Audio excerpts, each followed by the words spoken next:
अपना परिचय बता दें। नमस्कार, प्रणाम। मैं पद्माकर सिंह सोनी, प्रदेश अध्यक्ष जनता पार्टी। पद्माकर जी, अगर बात की जाए तो जनता पार्टी के प्रतिनिधित्व करने के हिसाब से आप जो वर्तमान में नगर निगम के चुनाव होने वाले हैं, इस पे मतदाताओं के लिए एक संदेश मैं आपसे चाह रहा था कि मतदाता कैसा प्रतिनिधि चुने। जनता पार्टी से प्रदेश अध्यक्ष होने के नाते मैं नगर निगम चुनाव में समस्त मतदाताओं को एक संदेश देना चाहता हूँ कि जैसे वर्तमान सरकार चुनाव के समय ये कहती थी जब आप घर से जाइएगा तो सिलेंडर को छू लीजिएगा, तो आज मैं नगर निगम के चुनाव के सभी मतदाताओं से आग्रह करता हूँ कि आप जब भी घर से निकलिएगा तो पेट्रोल का भाव, गैस सिलेंडर का भाव, बेरोजगारी, तमाम तरह के जो दैनिक जीवन के मुद्दे हैं, इन मुद्दों को सोच करके आप अपने मताधिकार का प्रयोग करिएगा।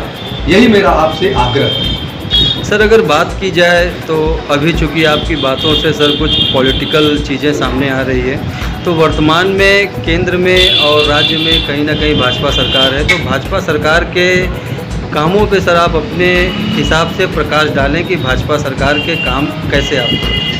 देखिए पत्रकार महोदय, जहाँ तक वर्तमान सरकार की बात है या भाजपा सरकार की बात है, भाजपा सरकार जितनी भी बार आती है, हमारे माननीय प्रधानमंत्री जी जितनी बार आते हैं उतनी बार नए तरह का वादा लेकर के आते हैं। 2014 में इन्होंने कहा 15 लाख रुपए खाते में आएंगे, जनधन खाता खोला गया, सिलेंडर पर हाथ रख करके वोट मांगे थे।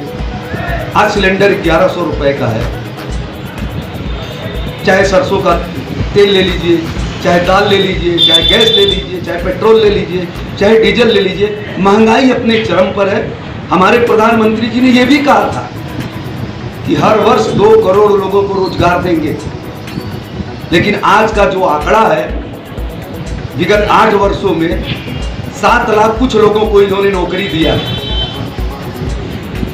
सर, अगर बात की जाए तो वर्तमान में आप देख रहे होंगे कि भारत के तमाम राज्यों में ईडी और सीबीआई के छापे सर पड़ रहे हैं, तो विपक्ष ये आरोप लगाता है कि ये भाजपा सरकार केवल बदले की भावना से ईडी और सीबीआई का दुरुपयोग कर रही है। इस पे आप क्या कहना चाहते हैं? मैं विपक्ष का नेता होने के नाते,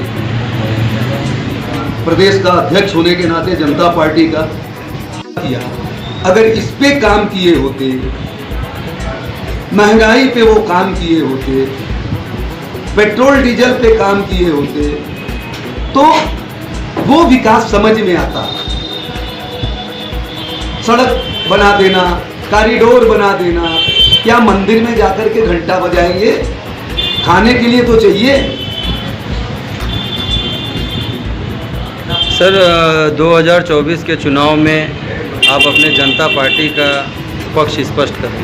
2024 के चुनाव में जनता पार्टी का क्या? 2024 में जनता पार्टी उत्तर प्रदेश नहीं, पूरे देश में अपने दमखम के साथ चुनाव लड़ेगी और सरकार बनाने की भी दावेदारी हम करते हैं। सर, आपने स्टेट मीडिया को समय दिया, बहुत बहुत धन्यवाद।